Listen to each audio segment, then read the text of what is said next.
না, অল্প অল্প অল্প অল্প করে, অল্প তিন চুমুক। কাঞ্চন ভাই জমজমের পানি নিয়ত করেন আর বলেন আল্লাহকে যা আমার যা অসুখ বিসুখ হলো তুমি সব ভালো করে দিও।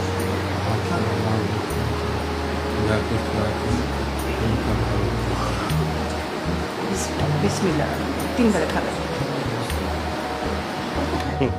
বেশি না, অল্প অল্প অল্প অল্প করে, অল্প তিন চুমুক।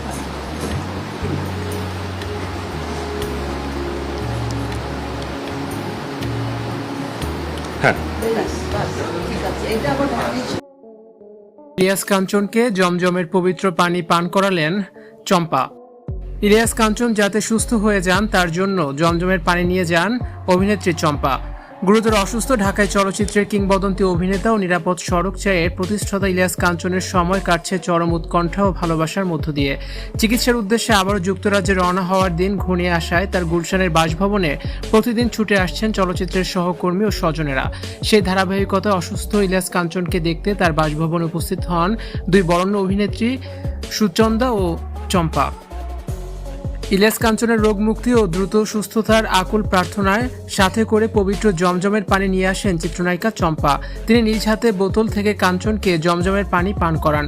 পানি পানের পূর্বে দোয়া পড়ে পরম মমতায় কাঞ্চনের শারীরিক আরোগ্যের প্রার্থনা করা হয়। পাশে বসে এই আবেগঘন মুহূর্তের সাক্ষী হন প্রবীণ অভিনেত্রী সুচন্দা। যুক্তরাজ্যে চিকিৎসকদের দেয়া নির্দিষ্ট সময়সূচি অনুযায়ী অল্প কিছুদিনের মধ্যে আবার দেশ ছাড়তে হবে ইলিয়াস কাঞ্চনকে।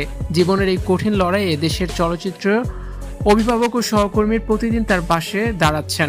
ঢাকায় সিনেমার সোনালী যুগের এই মহান অভিনেতার সুস্থতা ও দীর্ঘায়ু কামনায় পুরো চলচ্চিত্র অঙ্গন এখন পরম করুণাময়ের দরবারে দোয়ায় মগ্ন। মরণব্যাধি ব্রেন টিউমারের বিরুদ্ধে এই দীর্ঘ লড়াইয়ের মাঝেই কেবল সহকর্মী ও স্বজনদের সঙ্গে দেখা করার উদ্দেশ্যে তিনি 10 দিনের ছুটিতে বাংলাদেশে এসেছিলেন। লন্ডনে ফিরে আবার তার জটিল কেমোথেরাপির চিকিৎসা শুরু হবে। ইলিয়াস কাঞ্চনের কেমোথেরাপির নতুন ধাপ শুরু হয় বেশ চিন্তিত তার পরিবার ও শুভাকাঙ্ক্ষীরা।